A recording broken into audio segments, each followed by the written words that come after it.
چلو بسم اللہ الرحمن الرحیم۔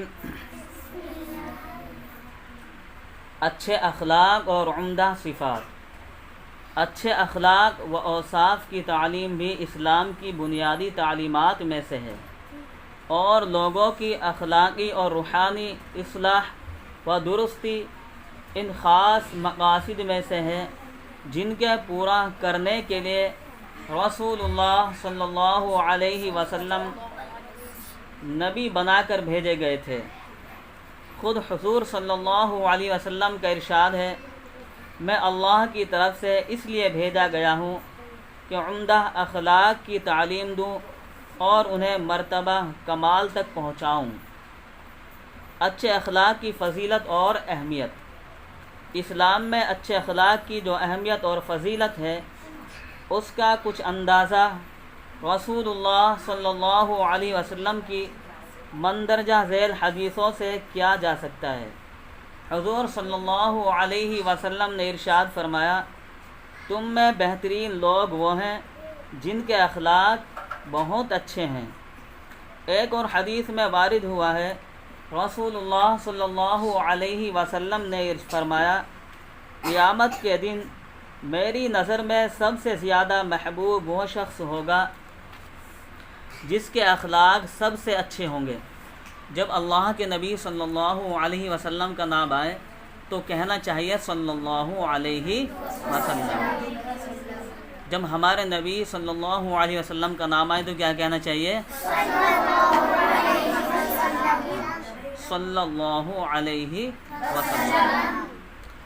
ایک دوسری حدیث میں ہے، رسول اللہ صلی اللہ علیہ وسلم نے فرمایا، قیامت کے دن اعمال کی ترازو میں سب سے زیادہ وزن اچھے اخلاق کا ہوگا۔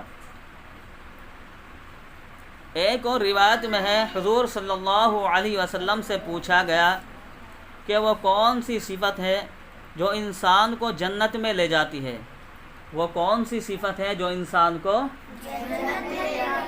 جنت میں لے جاتی ہے؟ آپ صلی اللہ علیہ وسلم نے فرمایا، اللہ کا خوف اور اچھے اخلاق۔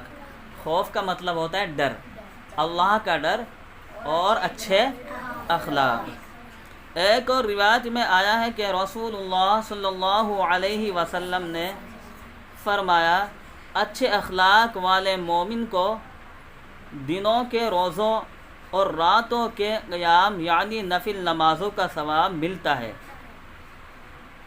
یعنی جو دن میں روزہ رکھتا ہے اور راتوں میں نفل نماز پڑھتا ہے، جس کے اچھے اخلاق ہوتے ہیں اس کو ثواب ایسا ملتا ہے، اس کو اتنا ثواب ملتا ہے جس کے اچھے اخلاق ہوتے ہیں، جو راتوں کو نفل نماز پڑھے اور دن میں روزہ رکھے۔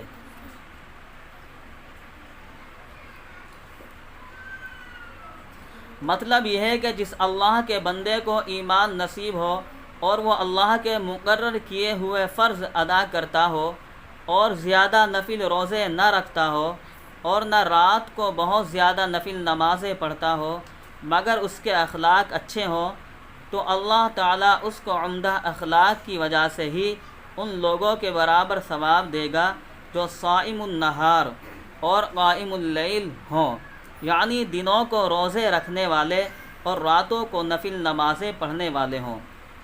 یعنی اس حدیث میں بتلایا گیا ہے کہ جس کے اخلاق اچھے ہوں گے، وہ آدمی صرف یہ کام کرتا ہو کہ فرض نماز ادا کر لیتا ہو، یعنی فرض روزے ادا کر لیتا ہو،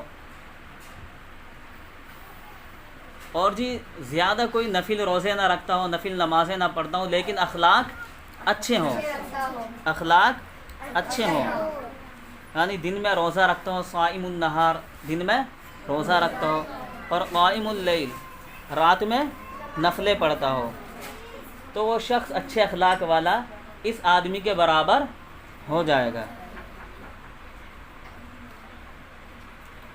برے اخلاق کی نحوست۔ برے اخلاق کی نحوست۔ جس طرح حضور صلی اللہ علیہ وسلم نے اچھے اخلاق کی یہ فضیلتیں بیان فرمائی ہیں، اسی طرح برے اخلاق کی نحوست سے بھی آپ صلی اللہ علیہ وسلم نے ہم کو خبردار کیا ہے۔ ایک حدیث میں ہے حضور صلی اللہ علیہ وسلم نے فرمایا برے اخلاق والا آدمی جنت میں نہ جا سکے گا۔ برے اخلاق والا آدمی وہ ہوتا ہے جس سے لوگ باغ ملنے سے کتراتے ہوں، اس سے ملنے سے ڈرتے ہوں کہ یار اس سے ملیں گے تو یہ الٹا سیدھی بات کہے گا، سمجھ میں آ رہی بات؟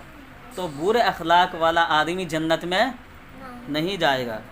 ایک اور روایت میں ہے کہ حضور صلی اللہ علیہ وسلم نے فرمایا کوئی گناہ اللہ کے نزدیک برے اخلاق سے بدتر نہیں ہے۔